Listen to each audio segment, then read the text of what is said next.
Hey guys, welcome back. Drip and Farm for Poverty. I'm your host, Drip Coach, dropping knowledge bombs on all drip ecosystem related projects. Today we got two quick updates that I want to share with you guys. One about the animal farm, and two, Ledger. Man, Ledger has opened a can of worms, and we're going to dive into that a little bit and give you my thoughts. So first up, Forex put out a post regarding getting into the new animal farm Discord. And if you get in there, you can participate in like making short form content videos for a chance to win $250. So this goes back to what I was telling you guys before about this UGC, user generated content.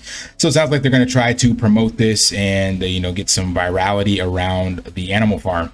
So this could be positive, breathe some fresh life back into the animal farm. You can jump into the Discord. It looks really well set up. If you are familiar, Forex has a long relationship with Discord.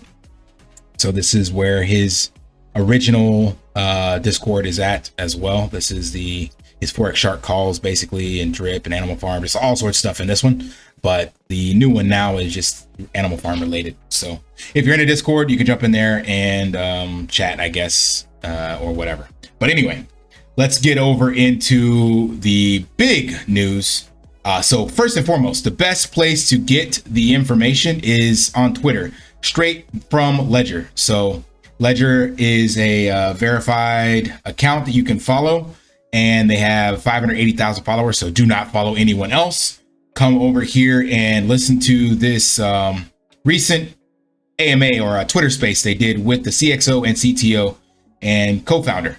So long and short, Ledger has introduced a feature that has the crypto community up in arms. The feature is Ledger Recovery.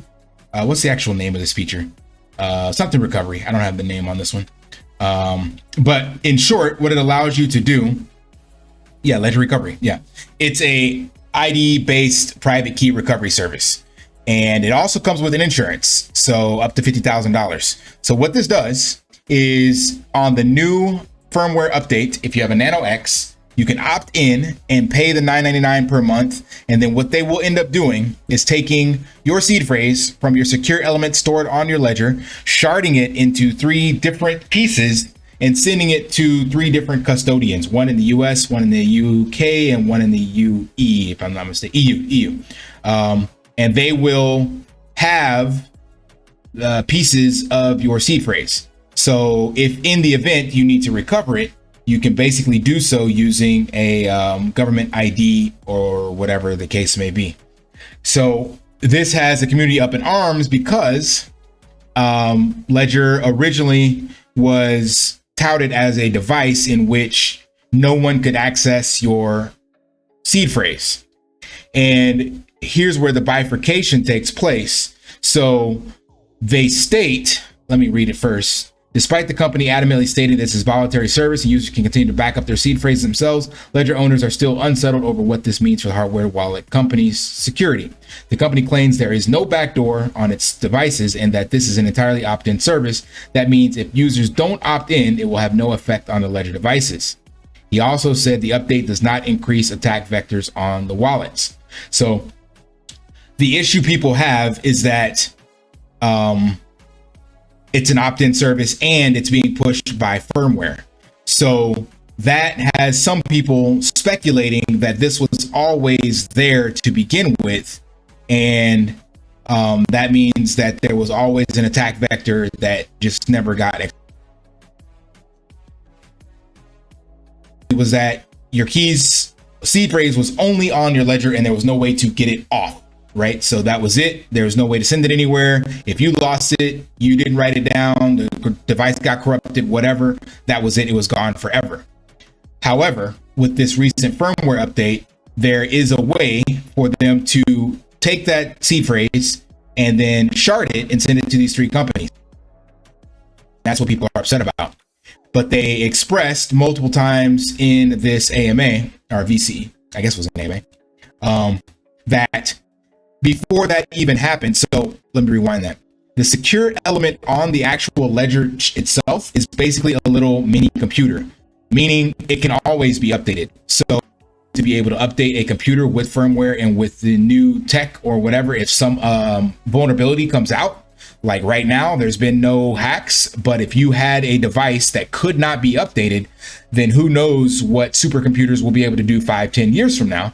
So there could be someone create something that just runs through ledger seed phrases and, you know, pulls them off or something like that. I have no idea. So you have to have a computer that can indeed be updated. So this secure element on the chip now with this new firmware allows for that firmware update to interact with that secure element. And then if you approve it, so if you opt in and you have to approve it on your ledger device, just like every other transaction on your ledger device, you will have to approve the what do you call that? The actual Ledger Live software to access this and do this actual sharding and sending.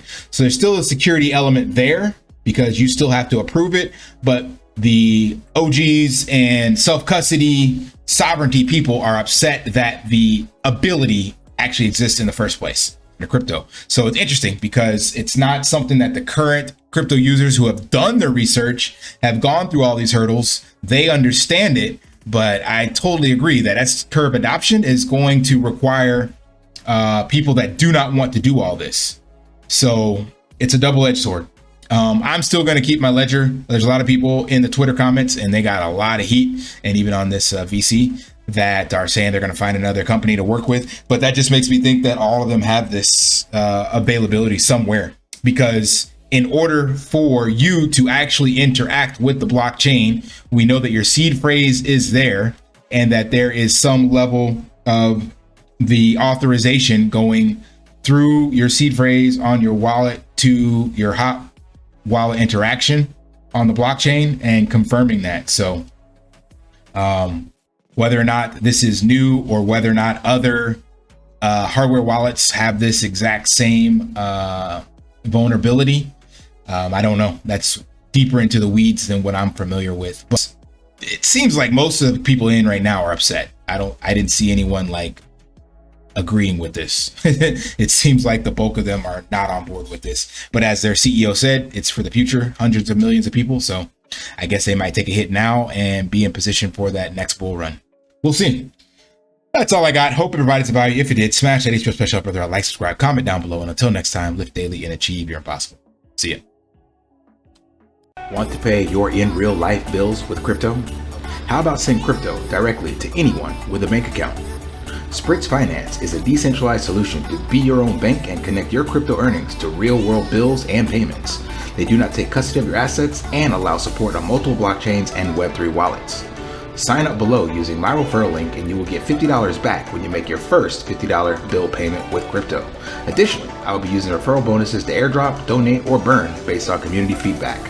Sign up now.